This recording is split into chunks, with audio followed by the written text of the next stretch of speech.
السلام علیکم. ریسنټلی د یو بل په باره کې خبره مشوره شوې ده چې یو بل پیش شوی دی د پښتونخوا په اسمبلی کې او د دغه بل مطابق د پښتونخوا چې څومره معدنیات دي دا د اغیارو لاس له لاړل، دا د اسټابلیشمنت لاس له لاړل، دا د امریکای لاس له لاړل، دا زمونږ د لاس او زمونږ د طاقت او زمونږ د اختیار نه ووتل. دغه شانته کې خبرې ښه کافي وایرل دي. اوس اصل کې دا بل داسې شی د کوم په باره کې چې خبره کېږي او په حقیقت کې دا معدنیات د لاس نه ووتل روان دي که څه حساب دی ته په خبره باندې کمپلیټ پوه شي، خو شرط به پکې دی چې ته په غور باندې غوږ دی. اکثر کسانو غوږ پوره نه ږدلی، پوه نشي په خبره باندې، نو بیا ګیلي او شکایات او ابجکشنز او مسلسل را رواني چې یاره دا خبره داسې نه ده دغسې ده. په غور باندې غوږ کېده ورته پوه شي. صحیح شوله؟ زما خبره واوره. ګوره دا یو اکټ پیش شوی دی، منرل هیمنایزیشن اکټ ورته وایي. دا اکټ جوړ شو او د دې جوړولو والا د دې ډرافټ کولو والا هغه یوه اداره وه. د هغې ادارې نوم دی SIFC.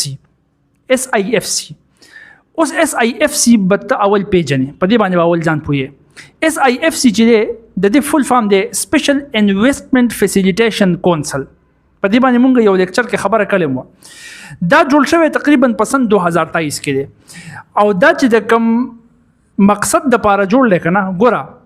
دې کې خلک وایي دا صرف فوجي باډي ده. یوازې فوجي باډي نه ده، په دې کې سیویلینز پلس ملیټري دواړه موجود دي. صحیح شوله؟ اوس هغه ځان له خبره ده که ته وایې چې دا کم سیویلینز دي، دا په نوم باندې سیویلینز دي، دوی اختیار نشته دی، هغه جدا خبره ده. خو په دې کونسل کې موجود دواړه دي، فیډرل منسټرز او چیف منسټرز دا هم پکې موجود دي او ورسره فوجي عمله هم موجود ده، ورسره بیوروکراسي هم موجود ده. دوی را یوځای شوي دي او دا اداره جوړه کړې ده، جوړه شوې اسټابلیش شوې تقریبا په سن 2023 کې وه، سپیشل انویسټمنټ فیسیلیټیشن کونسل. اوس د دې مقصد څه دی؟ نو تا ته به د نوم نه پته لګي، انویسټمنټ فیسیلیټیشن، سپیشل انویسټمنټ فیسیلیټیشن کونسل. مقصد د ده دا دی چې په دې ملک کې څوک انویسټمنټ کوي که نه، چې د هغې سره زمونږ اقتصاد ښه کېږي، نو چې هغې ته لارې اساني کړو، چې انویسټمنټ په اسانه باندې راشي، چې زمونږ اقتصاد ښه شي.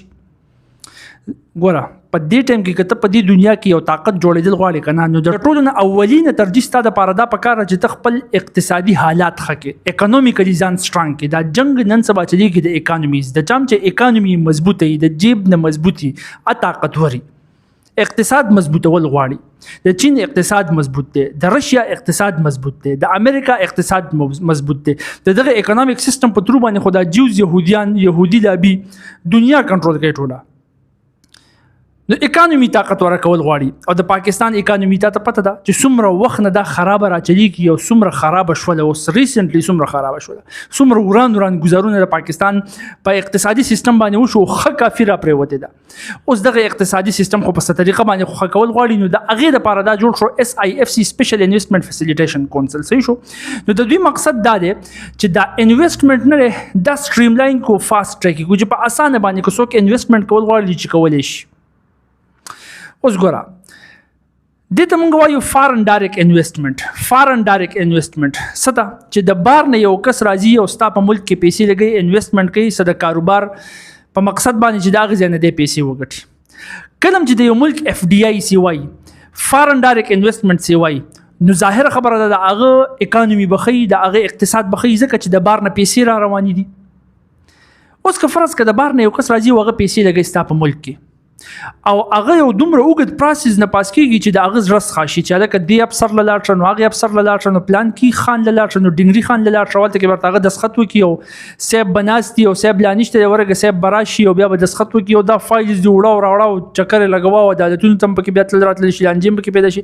سو قمقل خو نه دی چې هغې ځای ته انویسټمنټ وړي. نو دې ته بیا مونږ وایو ون وینډو اپریشن. چې کله ون وینډو اپریشن راشي، د دې مطلب دا چې اوس انویسټمنټ آسان شو، صرف یو ځای ته ورشه، ستا کار به په هغې یو ځای کې، په هغې یو وینډو کې، په هغې یوې کړکۍ کې دننه وشي، طالبه لاسي سمدستي فایل درکړي تیار چې ته تللی شي او په دغه ځای کې انویسټمنټ کولی شي، خپل کار شروع کولی شي. نو چې کله اسان شي کار که نه، کله اسان شي، نو د بار نه خلک راځي پیسې لګول شروع کړي. د دې سره فارن ډایرکټ انویسټمنټ FDI سی وایي او د هغې سره اکانومیک سیستم ښه کېږي. دغه د دوی مقصد دی،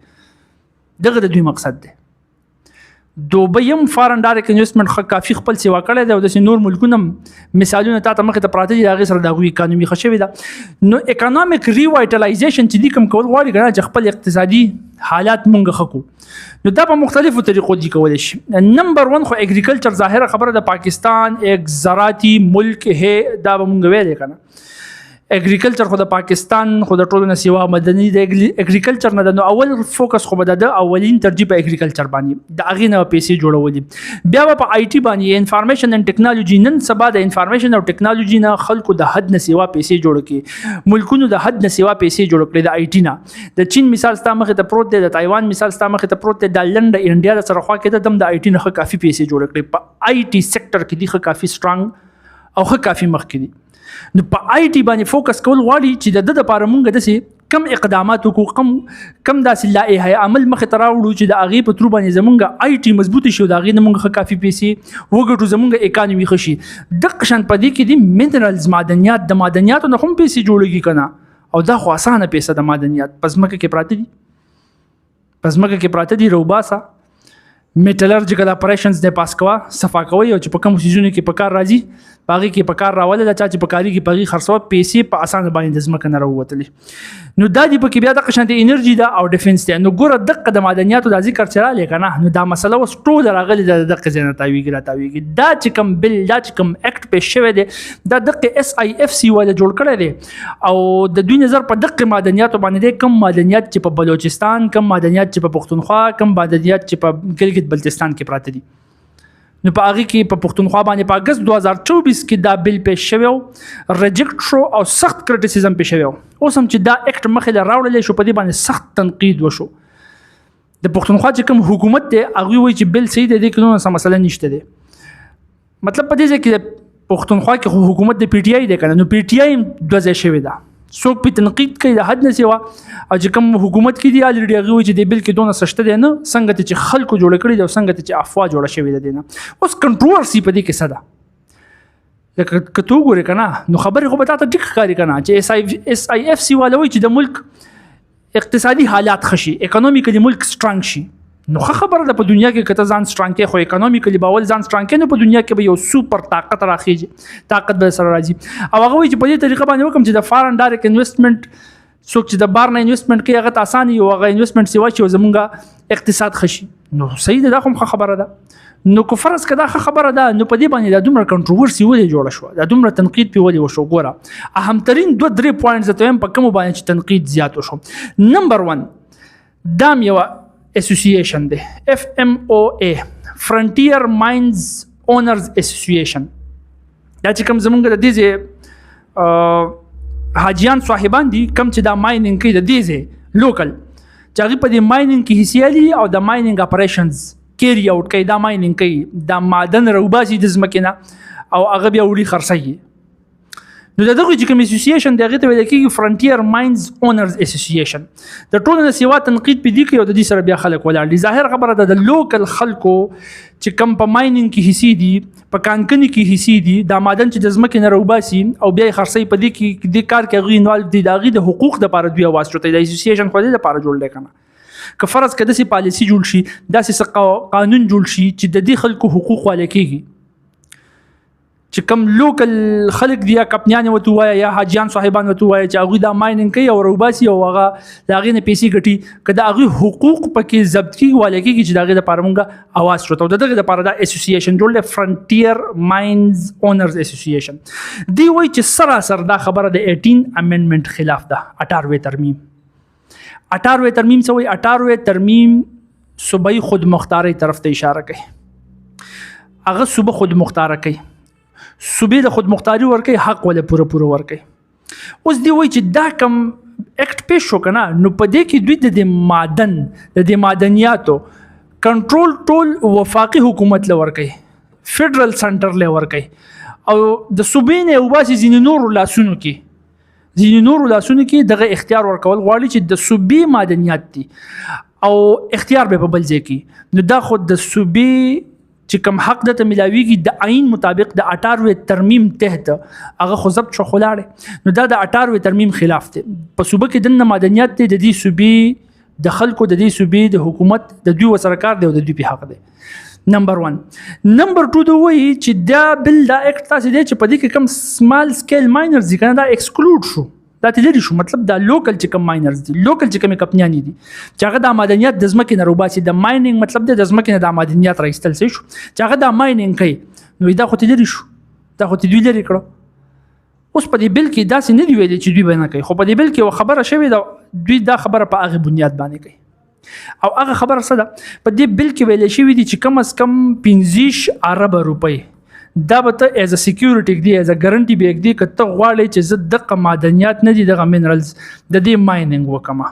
نو اوس ته ماته وایا 15 ارب روپۍ چې ته په سکیورټي کې دی نو دا د سمال سکیل ماینر سره خو نه کړه چې کوم د دې لوکل ماینرز دي چې د مایننګ کوي د معدنیات روباسي د دوی سره 15 ارب روپۍ چې هغه تاسو په سکیورټي کې دي کار په پس باندې کوي نو د دوی شکایت دا ده چې دومره ته پیسې په سکیورټي کې کېدل غواړي د دې مطلب دا چې دوی سره نشته دوی به دا نشي کولای چې دی دا نشي کولای نو چې کوم بار ملکی کمپنیان دي هغه به بیا راځي د پیسې په سکیورټي کې دي هغه سره خو کیپټل له خیر روپۍ دی سره او مایننګ به ټول هغه کوي نو دا خو ته نور خلکو دا بار ملکونه والا ده اجازه ورکړي چې دغه کمپنیان راشي او هغه په دې ځکه مایننګ وکړي په دغه ځکه دا خبره چې کوم ډیره زیاته وایرل ګرځي کنه چې د پښتونخوا معدنیات امریکای د ورکړه هغه په دې بنیاد باندې ده او امریکای خو ظاهره خبره ده هغه خو مخکې یو دا خبره کړو چې د معدنیاتو کې زمونږ انټرست شته هغه خو خیر په دنیا کې چې په کوم ځای کې معدنیات دي دغه په کې انټرست دی هغه خو سنوي خبره نه ده هغه خو دغه برتانیې د وختونو را روانه ده یو هغه سوربګي یو دا سوربګي نو دی وای چې دا به بیا د بهر نه کمپنیان راځي د هغوی سره به ښې کیپټلي ښې روپۍ به یې ورسره نو هغې به دا طلب سکیورټي کې هم درکړي مشینریانې به راوړي مایننګ به شروع کړي او سمال سکیل ماینر به چونکې دا کار په دې لیول نشي کولی دوی به تیوځي بل طرف ته د دې په جواب کې حکومت هم دا سوچ کوي هغې هم دا وایي چې داسې کار دی چې سمال سکیل ماینرز هغومره په پراپر افیشنسي سره کار نشي کولی په کم افیشنسي سره چې بارملکۍ کمپنۍ کوي ځکه چې د هغوی سره ټیکنالوجي د هغوی سره مشینري ښه په نیکسټ لیول باندې د دوی سره نشته نو کو فرض ک دوی بیا په سستا طریقه باندې کوي چې د هغه افیشنسي هاي نه او بیا زموږ ماحول هم کافي خرابېږي ماحول خو د مایننګ سره خو ماحول هم کافي خرابېږي په انوایرنمنت باندې امپیکټ پریوزي اثر پریوزي په ماحول باندې نو حکومت وایي چې فرض کا دوی په هغه لیټیسټ ټیکنالوژي چونکې دوی سشته نه هغه شان کارم نشي کولای زموږ ماحول هم خرابوي نو د هغې نه ښه نه ده چې په لیټیسټ ټیکنالوژي په ترو باندې کار وکړو چې افیشنسي هم سي وایي فایده هم سي وایي پیسې هم ښې وګټو او ماحول هم خراب نشي نو لهذا کو چا سره پیسې ای نو کو لوکلی او کو بار ملکی هغه د راوړي دونه پیسې دي زموږ سره په سکیورټي کې کېدي چې موږ ته پته چې بیا پکې وروسته اخوا دې خوا ونه کړي څه مسله راته جوړه نه کړي او بیا د کوي مایننګ خو دلته کې به شکایت د دوی دا چې دا لوکل ماینرز ته تاویستل په کنټروورسي باندې پوه شوي درېمه کنټروورسي چې کوم په دې باندې دا خبره کېږي که نه تنقید پې کېږي چې دا اکټ چې دی دا سراسر د صوبې د خودمختارۍ خلاف دی نو په هغې کې یو خبره راځي د سټریټیجیک منرالز او سټریټیجیک او نان سټریټیجیک منرالز دي څه شي ګوره سټریټیجیک منرالز هغه منرالز دي چې هغه د نیشنل سکیورټي دپاره لازمي نیشنل سکیورټي او د ډیفنس دپاره لازمي د دې لپاره چې کوم لازمي منرالز دي هغه ته سټریټیجیک منرالز ویل کېږي لکه مثال کې تور پر زه تاسو ویم لیتیم شو لیتیم ډیر زیات اهم ترین معدن دی ښه دا په بیټریانو کې استعمالیږي زما په دې باندې پوره لیکچر ریکارډ دی هغه وګوره سترګې به دې کولاو شي چې څنګه لیتیم او په پلمبم په بیټریانو کې فرق دی د لیتیم څومره اهم ترین چیز دی او د چین په لیتیم باندې ښه کافي سیوا کنټرول دی دې ټایم کې په لیتیم پسې سم ګرځي لیونې سپیلنې پسې ګرځي او په مقابله کې ورسره امریکا مروتې ده نو د دوه طاقتونو په منځ کې چې کله ګیرېږي بیا خو خپل سغم کې کنه کنه نو هغه به یا په یو طریقه یا په بل طریقه باندې یو بزان زور ورکي او دا معدنیات په دغه ځای نه وړي نو ته مو ته اکټیو وسی نو په دې وجه باندې د سټریټیجیک منرالز بیا ویل کېږي د قشنده کې یورینیم شو یورینیم ته پته ده په نیوکلیر هتیار کې استعمالېږي ساده پښتو کې په اټم بم کې استعمالېږي په اټم بم کې نیوکلیر فیوژن ریاکشن خو دې نه یو رادیو اکټیو الیمنت دی یورینیم کنه نو د دې نه کېږي په دې کې دا استعمالېږي نو دا سټریټیجیک منرال شو د ډیفنس دپاره د نیشنل سکیورټي دپاره د قومي سلامتۍ او د دفاع دپاره استعمالېږي د قشنته کې ریر ارتس شو په دې باندې چې دې ټایم کې د امریکې څومره نظر دی که نه او د هغې وجه د چین چې د 70-80% د سیوا کنټرول دې ټایم کې که په پروسیسینګ کې که په مایننګ کې هغه د چین دی په دنیا کې نو په امریکای خو نا وخت دی دا اوس هم چې په ټرمپ کم ټیرف ولګول کنه په چین باندې هغه سره په مقابله کې راوته دی دلته د یو سلسلور ته ورسول هغه ورپسې چورسي سلورات یا نور ولګول دلته کې د یو سل 15 ته ورسول لا مقابله روانه د وسوي خیر د مذاکرات به وکړو نو الته کې به چین د ریر ارت بیا بندي او امریکا د دینه بغیر بیا سروایو کېدای نشي په ټیکنالوژي کې د ډیفنس په هتیار کې خدا سپیشلی ډیر زیات پکار راځي دا معدن ریر ارتس ډیټیل کې به ځکه نه چې دا به بیا لیکچر ډیر زیات وګ چې زما په بیا کلاس ریکارډ د چې ریر ارتس کم الیمنټس دی په څه کې پکار راځي کتلی شي نو د امریکای په دې د حد سیوا نظر دی او دقه بتا کتلی چې د یوکرین د صدر راوغختو کنه او په اول افیس کې کېنول یو او لیټرلی په جړای کوسم سمې په جړا کو سمې راکاګو نو هغه په دې باندې چې ټرمپ ورته وی ک د ریر ارت ډیل دی را سره ونه کو کنه دغه معدن دی را لران کړ خیر دی نشته اولټه روس ته هم ته ګوراسي د پوزیشن ته ګور کنه چې دغه روس دغه رشیا چې د امریکای دشمنو د هغه سره لاس ملاوخي او خپل مرګره چې یورپی ملک یو یورپی ملک د یورپ خو د مرګره وکړ هغه هم پیوي خو چې ماته زما دا معدن ملاو شي پیسې جوړ کوم او دفاعي هتیار مضبوط جوړ کوم ریر ارتس نو تاسو سوچ کولای شئ چې څونه ولګه د امریکا کې د ریر ارت لپاره نو چې بل خو هغه بیا د چین دا ډامیننسي چیلنج کې ختمه چین خو مغلی نه کینی کنه نو دا دوه هتیان چې بیا جنگي کنه او ستا پزماګه کې دا ریر ارتس موجود نو یاد ساته کله د دې په پراپر طریقه باندې سغم و نکړل شو پراپر دغه طریقې ته سوچ و نکړل شو چې د اغې نه دی عوام ته فائدہ راوړي دا اون نکړل شو نو دغه دوه طاقتونه نه دي دا ډایرکټلی یا انډایرکټلی د مافیا پترویم شي ګروپونه هم د تکریات کولای شي ها هم راغستې شي دهشتګردیم ته پیدا کولای شي هر څه کوي خپل حتی الوسی کوشش په دوی کوي چې په دې مینرالز باندې په دې معدن باندې خپل کنټرول والو نو د وخت نه نظر د وخت نه قانون د وخت نه پالیسی داسې په کار چې خپل ځان دی وته مضبوط کړي چې په معدن باندې د نظر دی خو زما چې په دې کې کوم فائدہ ده هغه فائدہ ما تر سره کړی نه هغه پر دې طرف ته کتل نشي دا ډېر اهم مینرالز دي ته سټریټیجیک مینرالز ویل کېږي د کاپر شودام په ملټری هارډویر کې استعمالېږي باقي چې د دې علاوه کوم مینرالز پاتې دي چې هغه فائدناک دي دا غینم پیسې جوړیږي خو هغه دومره اهم ترين پوزیشن نه ساتي د نېشنل سکیورټي او ډیفنس د لپاره نو هغه ته نان سټریټیجیک مینرال وایي لکه د چونی کانه شو لایمستون شو لکه ماربل شو لکه کویله شو لکه دا جپسم شو دا وغیرہ شو صحیح شو نو اوس په دې بل کې دا دی چې د وفاق سره دا کنټرول با د سټریټیجیک مینرال د اغوي سره کنټروورسي پیدا ده تنقید پیدا ده سوال پیدا اوچتیږي چې دا به څوک ډیفاین کوي چې دا مینرال سټریټیجیک دی کنه دا مینرال سټریټیجیک دی دا خو دې پکې کلیر کړی دی په دې اکټ کې اسنه چې سبا را پاسې بیا وی چې یاره دا ماربل چې دی دا سټریټیجیک دی دا کویله چې دا سټریټیجیک ده دا لایمستون چې دا سټریټیجیک دی او ټول یې په سټریټیجیک کې شامل کې او غلې غونډه کې ټول ویسي دا خو بیا ځان له مسله ده دا هم کلیریفای کول غواړي کنه مونږ هم نېشنل سکیورټي غواړو مونږ هم غواړو چې خپل ډیفنس مضبوط وکړو مونږ هم غواړو چې د دې سوپر پاورز د دې انټرنیشنل لیول چې بل کوم ګریټ گیم روان دی چې د دې د جرب نه ځان لري وساتو ځان په امن کې وساتو مونږ هم دا غواړو خدای دا مطلب نشو چې زما مدنیات به بالکل زمانه سوکوالي زب غریب پاتې شم او بل کس به په مزي وکي دا هم سپیسیفای کول غواړي بیا چې کوم سټریټیجیکي او کوم بنان سټریټیجیکي څنګه به پکې زما حصے څنګه به ماته زما حق ملاويږي څنګه به زه مستفید کیږم نو چې دا ډیټیلز پکې نه نو مون خدا نه مونږ کم خلک چې په دې تنقید کوي دا غوي دا وینا ده